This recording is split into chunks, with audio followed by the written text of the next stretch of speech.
Hold on. Welcome in to the Hoosier Illustrated post-game wrap-up show following, I guess, Indiana's, first competent performance, I'd say, of the Battle for Atlantis tournament, taking out Providence 89-73. I'm Drew Rosenberg, Kyler Staley. Kyler, you were in the Bahamas. You were just there, saw all three games. I guess the first thing I want to ask you is what, biggest difference between today's game versus the performances against Louisville and Gonzaga? Effort, I would say.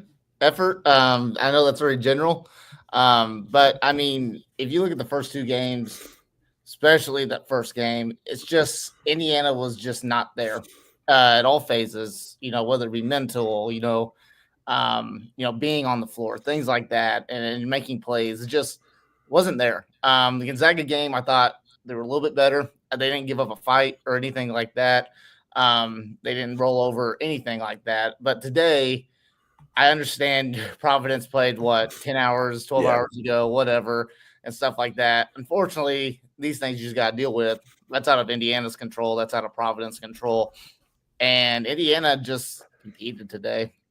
And that was the biggest part. I thought the guard play was so much better than what it has been the first 2 days. McKenzie and Baco, really balling out, getting his groove back. I thought guys like Langdon Hatton, Luke Goody, those guys step up. Malik Renew doing his thing. It was just a complete performance. And this Indiana team, I was there maybe an hour and a half before the game got underway, and they were there, and it was just really just them and a few other people that were just in the arena, and they were going hard at each other. They were hyping each other up. They were waking up. They were warming up with energy, and you can just get a different feel of how they wanted to attack this game today.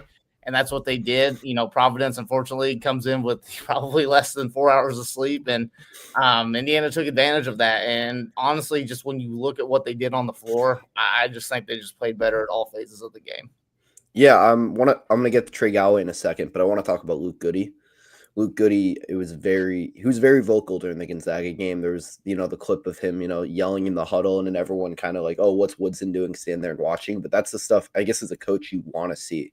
Yep. You want your guys, to be getting into it and like maybe not fighting, but like you want them firing each other up, like telling them if they see something like they want it, you want your guys to correct it themselves. And I think Luke Goody kind of set the tone for today's game. I mean, he had his best game as a Hoosier easily.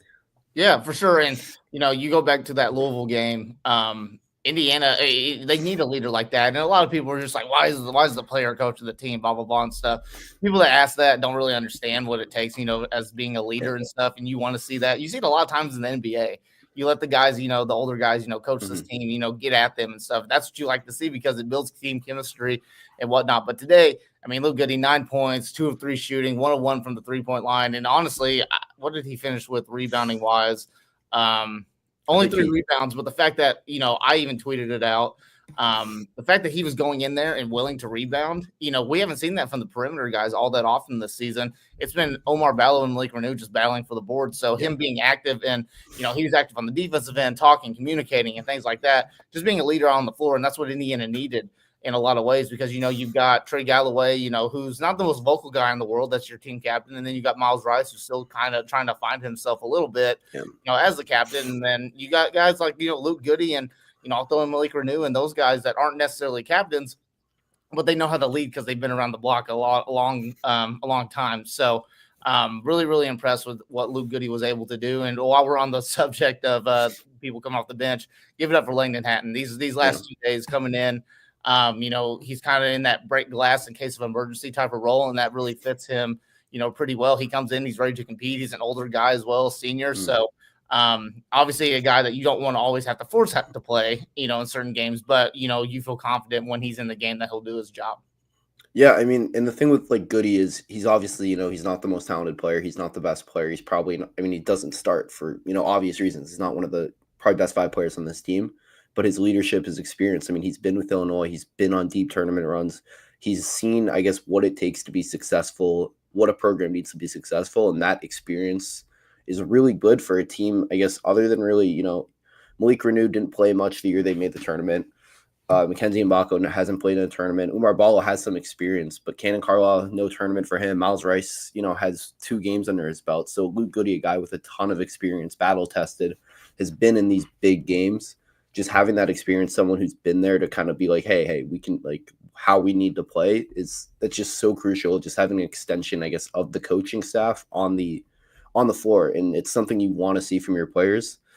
And the other guy who, I mean, is not the most vocal, he's kind of grown into that a little more, Trey Galloway. Yeah. What did he finish off with? 18 points, Yeah. 7 of 12 shooting. I mean, when I look at it, another guy that attacked the glass, 5 rebounds, and he had 5 assists. This was a really good get right game for Trey Galloway. I think in a lot of ways he needed this type of game. Stepped in. Cannon Carlisle being out, it looks like that's going to be a day-to-day thing. So hopefully that's not long-term or anything like that. But Trey Galloway's a guy that even Mike Woodson says, he's a guy that you feel comfortable with, inserting into that starting role because he's been there, done that, and all that stuff. But today he stepped up in a major way. Miles Rice, I thought he looked a lot better today than he did the first 2 games, but at the same time, wasn't really his full self that you really are hoping that he can kind of blossom into. But Trey Galloway stepping up, being that facilitator, being a guy, running the offense and stepping in. Miles Rice is struggling. Trey Galloway is that guy that, step in and be that facilitator and stuff. And that's what you want to see throughout this season, because Miles Rice, he's going to be fine. He's absolutely going to be fine. But, there are going to be times, because he still is a young player, there's going to be times where he's still trying to figure something out. And you want Trey Galloway to be that guy that you can rely on. And today he was that guy. And overall, the guard play, when you look at, both Galloway and Rice combined, and then you throw in maybe, Bryson Tucker, who kind of played that guard spot a little bit today as well. Those guys really stepped up, and you didn't just have to rely on, McKenzie, or you didn't have to rely on just McKenzie and Baco, Malik Renew, or Omar Ballo to really carry the load.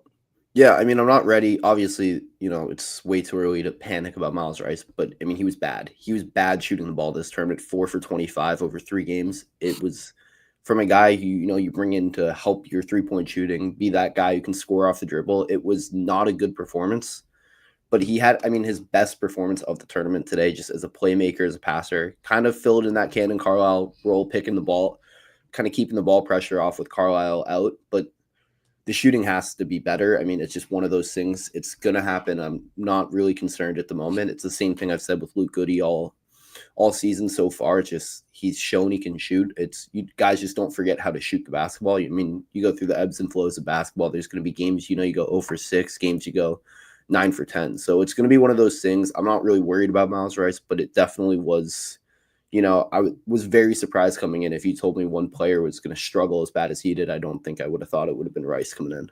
Yeah, unfortunately, he's just kind of it's just a confidence thing. And another guy you mentioned shooting, another guy that shot the ball extremely well, Mackenzie Mbako, 4 of 7 from 3, finished as the leading scorer, I think, for the game, 25 points. Another guy that was helping on the glass, 4 rebounds as well. A guy that, when he is playing with confidence, is nearly unstoppable. And you saw it today. What I liked about what Mackenzie Mbako was doing is he wasn't settling just to try to drive through his defender or whatever. He was settling into his jumper, and he was shooting the ball. And I think that's where he kind of gets lost at a little bit, is he gets a little confused on what exactly he needs to do. He just got to let the game come to him. And today, that's exactly what happened. Game came to him. The guards found him. The bigs did a really good job of, creating space for him. Yeah. And he was able to knock down shots. And honestly, I mean, he is Indiana, Luke Goody aside. I mean, he is Indiana's best shooter right now.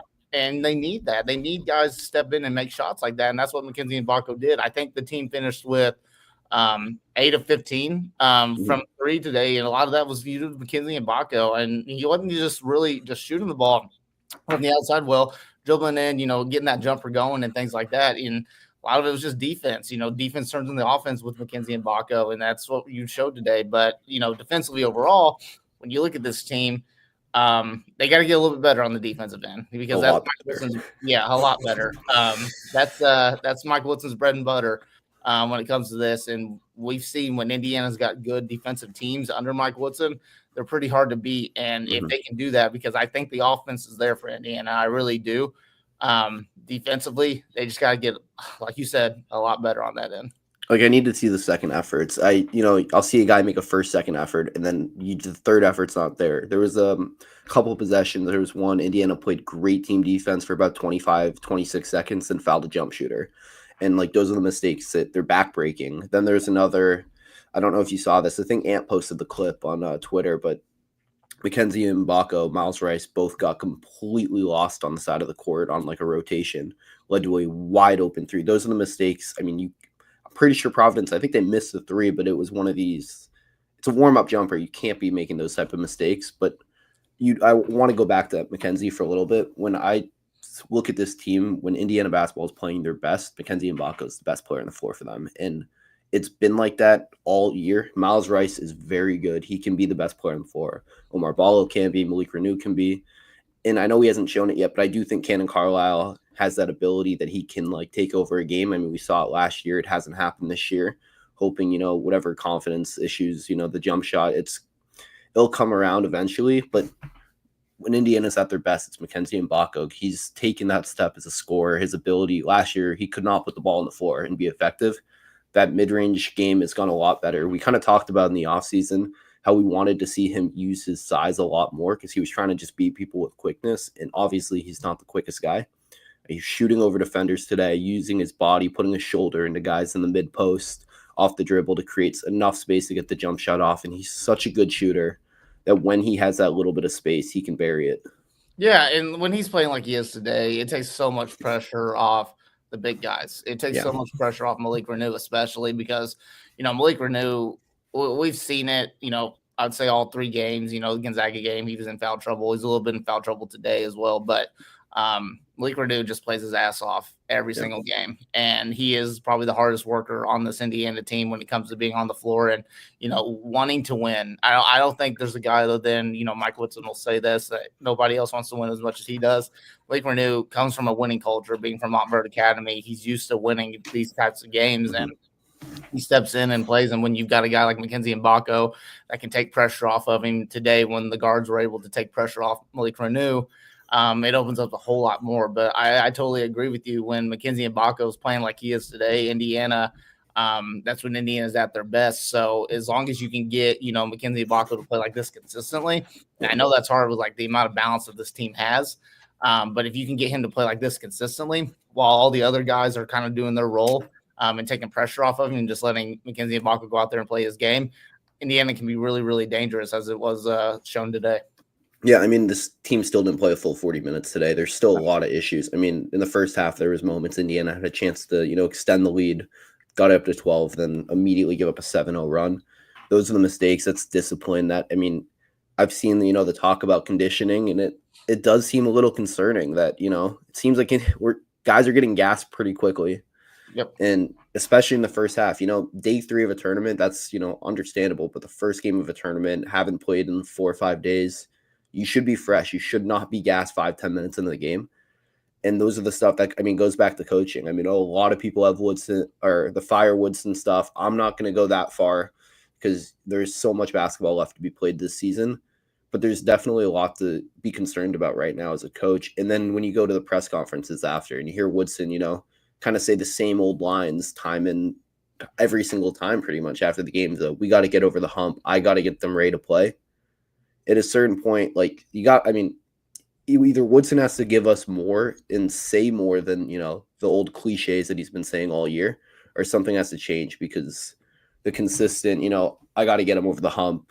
We got to regroup. We got to, what's the other one, Kyle? You know what?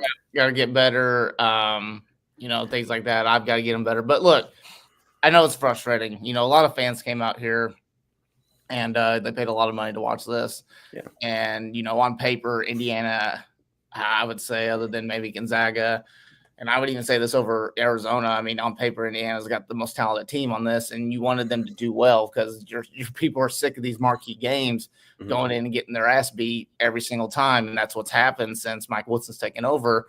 You go back to, last year against UConn, versus Kansas, versus, in Vegas, things like that.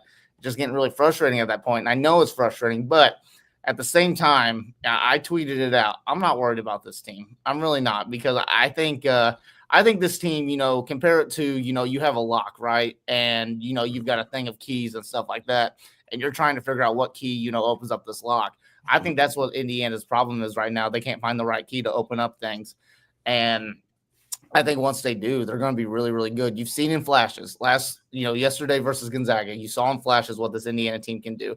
You saw today in flashes what this Indiana team can do. It's all about just putting together a full 40-minute performance, getting your conditioning better, because that is kind of that's a weird thing to have happen right now, considering when, you look at it, other than these 3 days straight, they've had a lot of breaks in between games. So I think this team will figure it out. I really do. I think, and I sound like Mike Woodson in a lot of ways. I just got to continue to work and, figure out, what does work and what doesn't work. The coaching staff's got to be better. The players got to be better about, executing when it comes to game plans and things like that and not getting selfish. Because when Indiana's not selfish, they're really, really good. And they're spreading the ball and they're making plays and they're feeding off of one another. That's when they're really good. But great thing about it is it's only November.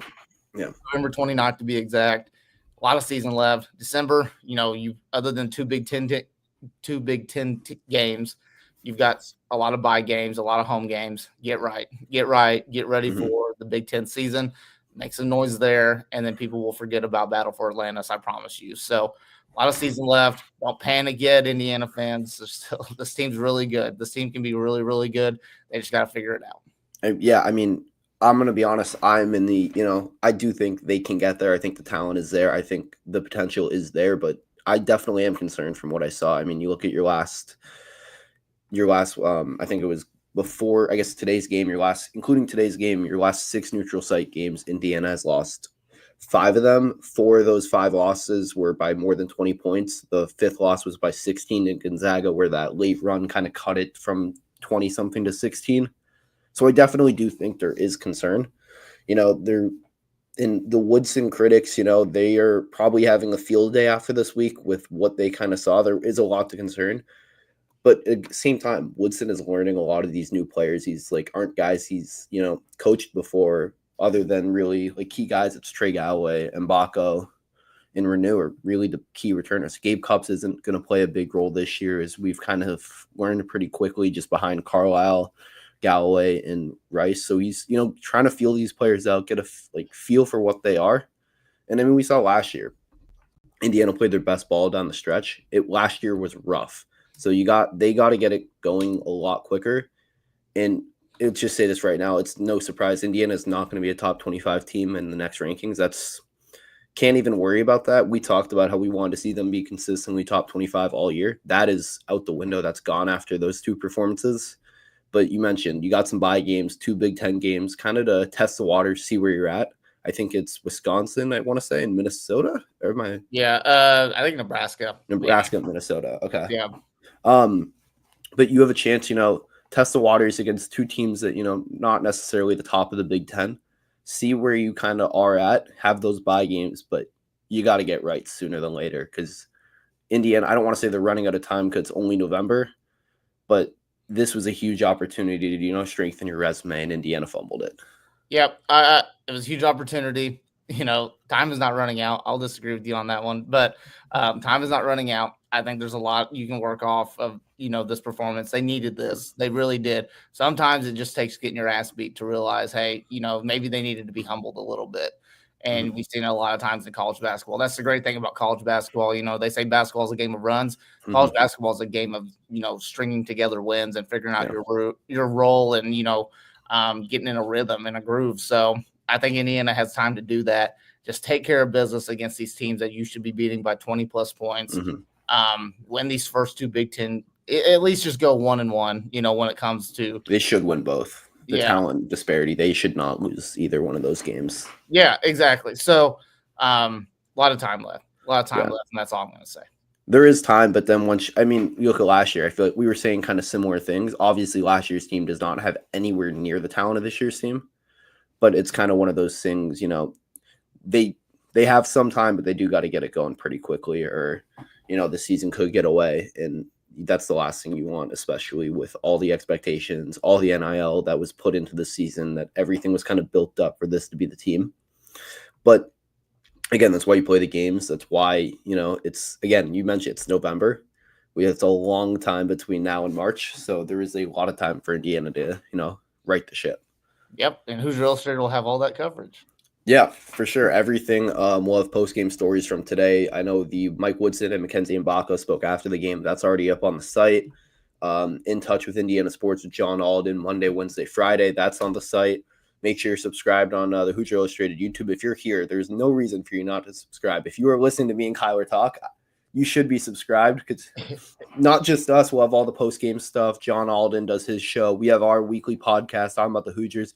There is so much happening on HoosierIllustrated.com, and you guys need to get in. Make sure you're following us on Twitter, the Indiana_FRN on Twitter, Facebook, and just make sure you're looking at HoosierIllustrated.com website, because we got you covered for everything Indiana basketball. Thanks for tuning in to the post-game wrap-up show. We'll be back